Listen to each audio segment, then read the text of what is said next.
touch. But I'll give you a poem from home, from Latvia, where I'm from. It's untitled. The northern sky, like a violet ceiling dripping down from above us. The silhouettes of trees reaching up for that which we cannot see. The snow crunches below my feet, like the bones of the skeletons in my closet. The cold welcomes me, like one of its own, gnawing the tips of my fingers like a hungry beast. Sometimes a rough night is needed to remind you of your roots, of your struggles, past and coming, to put things into perspective. For when the sun rises and reflects of the white earth, a new day may begin. The end. Anytime I awkwardly move away from the microphone, that looks like when I'm stumbling, if I'm a little bit drunk, it means it's the end of the poem and you can applaud. Now, I've heard this is the pessimism stage, and I got invited after a set of mine in Tipost for my very depressing poetry. So I'll give you one of the poems that I think probably got me invited here, because everything else is going to be slightly different. Again, untitled. As slowly as moss grows on rocks, old age, immobility, slow death creeps upon every single one of us. Age is everyone's killer. It does not discriminate.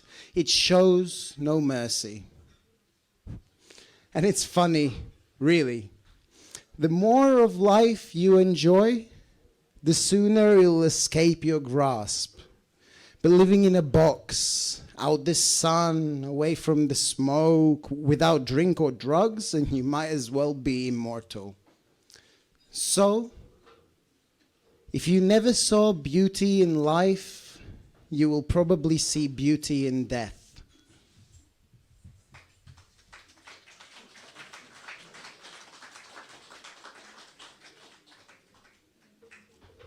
Rest of the poems will be from a couple of manuscripts I've written, combinations of poetry and short stories, which is what is for sale. This is my older manuscript called To Dwell into Madness. And a couple poems from there. Sorry, I'm disorganized. I didn't even prepare a set list. Again, so original, untitled. I know nothing about death, as I have never died. I have lived this life over and over again. Sometimes I am born an old man and cease to exist a child. Sometimes I do not. I keep walking through these familiar streets, looking for something. I have been born with fires of rage in my eyes, for I have seen everything. I hope that one day I will die an old man, and then all will be quiet.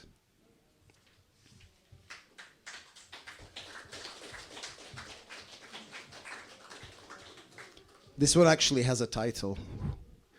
Beyond the suburbs. 3 moons and a sun rose at the same time. I laid sprawled out against the grass, holding on to it with my dear life, for I was not ready to fall upwards yet. For I was not ready to join the birds in their flight, in their search for freedom. I could not fall to the sky. I still had things to do. I could feel the grass grow in my hands as it wrapped around my fingers as if answering my plea.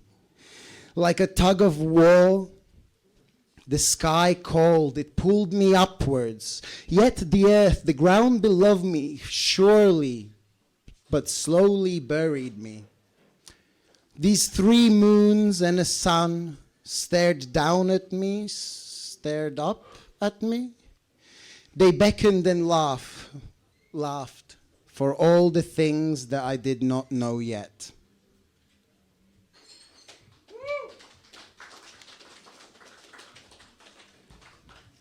Last one from this manuscript.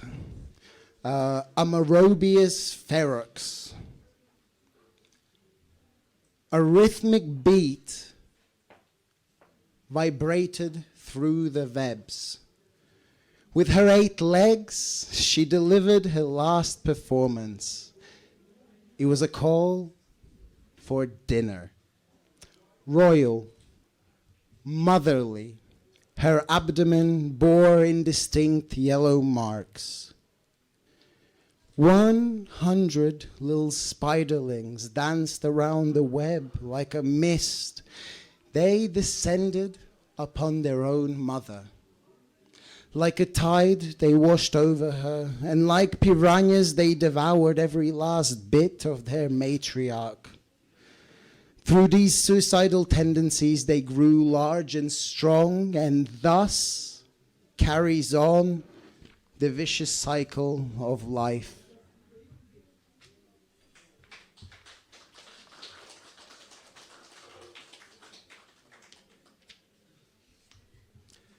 This manuscript's called Opium for Breakfast, Sleep for Dinner.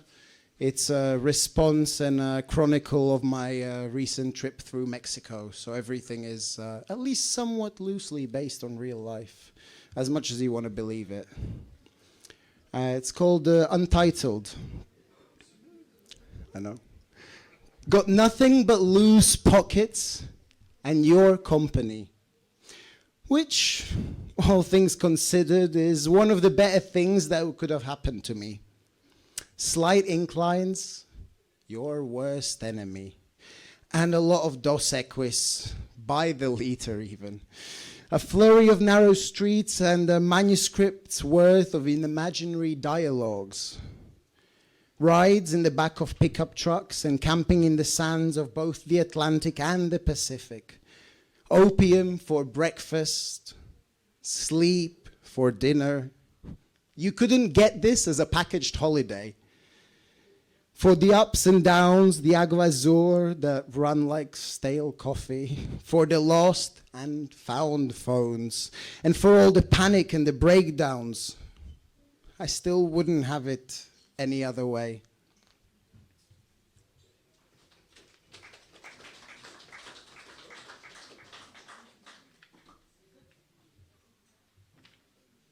Sorry, I'm really awkward at flipping pages.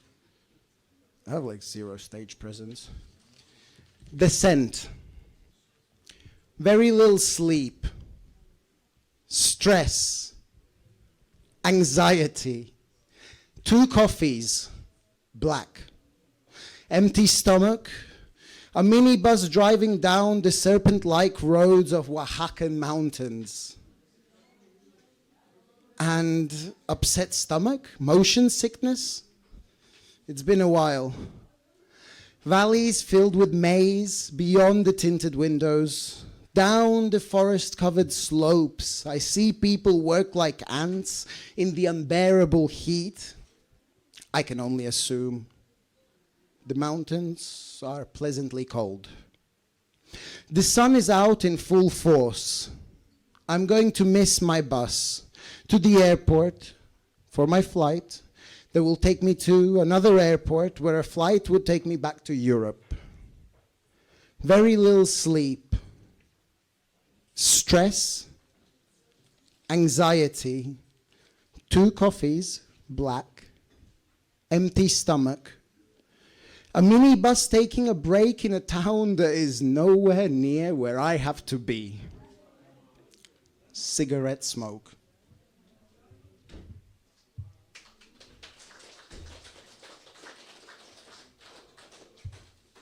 And to break up the poetry, if I have the time, if I don't, someone just cut me off.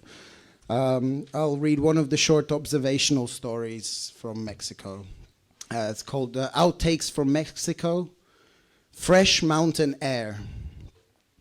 It was not a religious experience. I realized as I was getting a tattoo done in some hostel in the Mexican mountains, high on opium and some hash. It was not fate.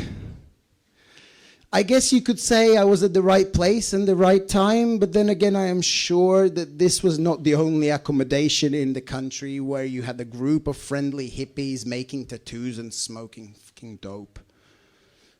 Want a joint? I offered to Yuri, the man who was poking the needle in and out of my skin like Pollock would have splattered his canvas. Weed or hash? He inquired without looking up. Weed. I lit up the joint. No thanks. I'm very sensitive to THC. Really? I only smoke opium. He put a lot of stress on the really. He was Spanish, long black hair tied up in a bun, olive skin. He sat topless, sweat dripping off his back, hunched over my ankle, patiently stabbing away at my leg. We had an Egyptian, a couple of Mexicans, a Spaniard, a Slovak Aussie, and me. Tattoo artists, journalism, a trade or two, military, and a university dropout.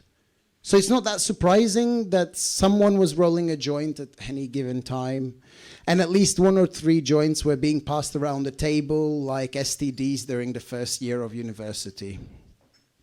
When traveling, as a nomad or otherwise, it is not unusual to form, especially amongst the people staying at hostel for prolonged periods of times, and those working there, to form these bonds. You would drink together, share food, score drugs together, exchange tips and tricks of travel, as well as some suggestion about faraway places, the usual. And as soon as the group splits, just as fast as you become friends, you disappear from each other's life forever. But this time there was something different. Maybe it was the altitude, the dope, or maybe for once there really was some kind of a connection. Whether we will actually stay in touch or not, who knows? That chapter is yet to be written, but Yuri and I made a deal that sometime, somewhere, we will meet and finish the tattoo around my ankle. More unlikely things have happened to me. Nonetheless, the tattoos were done. We stood around proudly displaying our pieces like an art gallery in flesh. The ashtrays were full and the beers were empty. It was late afternoon, and while the plan was to leave hitching with Anna, the Aussie, straight after breakfast, opium has this nasty little habit of leaving you wanting more. And of course, the tattoos and the good company. So in an oblivious haze, we overstayed our welcome, relying on the kindness of Mexican drivers, hoping they would pick us up even late in the evening. They wouldn't. We skipped town in a collectivo, a little bus that fits more people in them than a clown car, going up and down the mountainous roads for next to nothing. By the time we reached a hitchhiking spot in a town at the base of the mountain, it was dark. Still, we tried to hitch for a few hours. As I thought, no luck. We looked through the maps we had, and we were somewhere in between the edge of a busy town, a military base, and what we assumed to be a monastery. Out of these 3 options, setting up camp outside the supposed monastery seemed to be the safest bet. And so that's what we did. Cracked a few beers, smoked a spliff, and set up a tent somewhere between a stucco walls and a busy highway. That's how we slept. More rock than grass. The lullaby of the highway lulling us to sleep, but never for too long. Something always woke you up. The alarms were set for 5:45. You want to get up early. So you have time to break down before the break of dawn and before people start wandering around, wondering what 2 gringos are doing in a tent by the highway. It was still dark. About 200 meters up the road, the police were setting up a checkpoint, both sides. Once again, we got stuck. Now, with the scorching sun rising in the clear blue sky, after 5 hours of trying to catch shade or a ride, of cops thumbing for us and laughing with us through our mangled Spanish, a pickup truck stopped. Without sharing a word with the drivers, we threw our bags in the trunk and jumped in after them. We took a couple of beers from our bags and with the wind in our hair drove off into the mountains.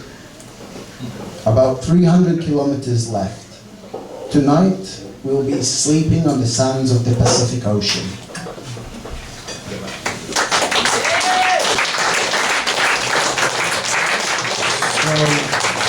Thank you.